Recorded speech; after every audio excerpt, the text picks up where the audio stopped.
What tips would you have for somebody that says, hey, take time out, and feel these emotions? That's great, but I don't have time. I got 8 meetings today. I got to get my kids to 3 different events, and then plus I have a PTA meeting, and their day is full from 5 a.m. till 10 p.m. And what do you say to someone that just to kind of get started doing what you're talking about? There's a complex question. Here's why. Because if that person were to pay attention to how their own self feels around that particular life design, and if they were to wake up and really see what was going on in their own body, they would see a rather amped up biological stress response. And they would feel all the uncomfortable feelings that attend that. And one of the questions is, how do you recognize that life just doesn't work if we want to be happy, if we want to love, if we want to have a good life, it doesn't work too well. If we want to be able to see our wives and our kids or our friends and be there with them and enjoy them and be present with them, we can't be doing that. So I know I took a sidetrack there, Scott, but that lifestyle is driven as an avoidance lifestyle. Life in the moments, it just isn't beautiful enough. So we think we got to get somewhere. We got to do this, bang, we got to do this, and then we're just. But I'm sorry, that's a sidetrack. You asked for, it's the very process I'm telling you about. Ultimately, is something that we want to be able to do day in and day out, whatever we're doing. So if I'm in a meeting and all of a sudden I'm feeling a wave of fear come over me, rather than, I will breathe and feel that fear. I'll admit it to myself. No one else needs to know it. I don't have to say to the meeting, well, I'd like to let you know that I'm feeling tremendous fear right now, and as soon as I get over it, I'll be able to come to this meeting. You don't want to do that, because no one else needs to know anyway. The truth will set us free, but we're the only ones who need to know it. And inside my mind, if I go, I feel that fear, and I feel it, and I feel it, I'll then be able, because I'm getting present with what's so, I'm going to be present in that meeting, because I'm present.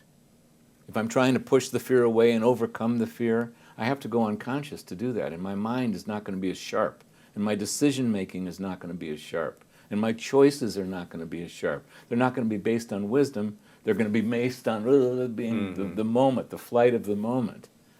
If I'm standing in front of a group of 100 people about to teach them, and I'm feeling a lot of fear, I don't say, well, I'm going to overcome this. I go, okay, lean in, David.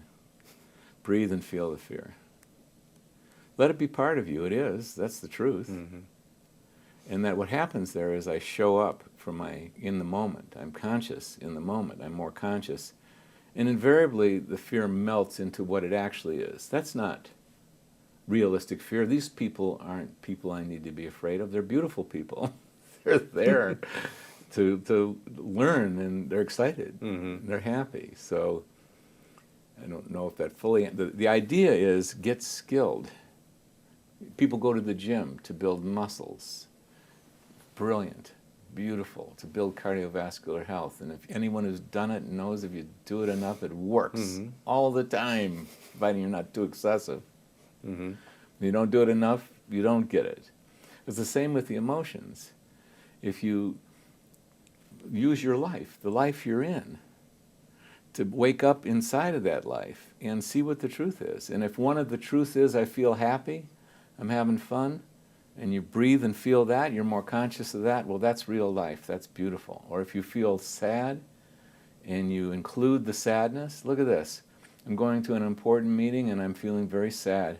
I've just lost my mother or my father or something. It's okay.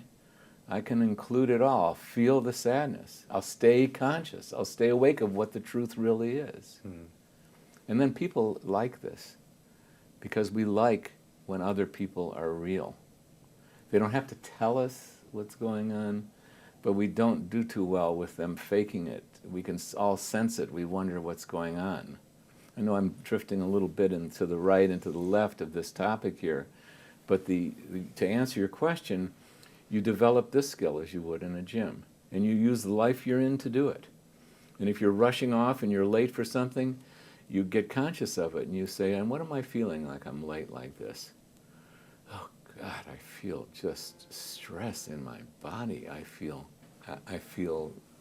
just driven. We want to be calm and peaceful. And if we're not, that's fine. If we just get conscious of the truth, oh, I'm very frightened here, talking to Scott. Scott is, I don't know what Scott's doing, but I'm only kidding. I mean, you're not the good example of this. Okay, good. You're about relaxation and enjoyment. But let's say that I was frightened. I would just breathe. I would use that moment to breathe and feel the fear and let it be exactly what it is, fear. And then I get to show up consciously because I'm awake, because I'm not trying to repress, I'm not trying to shut myself down. So you use your life, and these emotions are rising up all the time. Mm-hmm. And when you're driving down the interstate and you feel anger, the idea is not to honk at someone or play dodge 'em cars with them. It's to go, look at this, I'm feeling anger. And I'm in a car traveling 75 miles an hour. And I think one thing I know about the anger is it's taking place in me. Okay, I'm going to breathe, drive, pay attention, and feel my anger. And I'm not going to scream, I'm not going to blame anybody. None of that's going to help me. I'm just going to breathe and feel my anger. That will help someone stay more conscious in their car driving their automobile. And the anger will be getting what it needs, is to be recognized and felt, because it'll melt if we do that.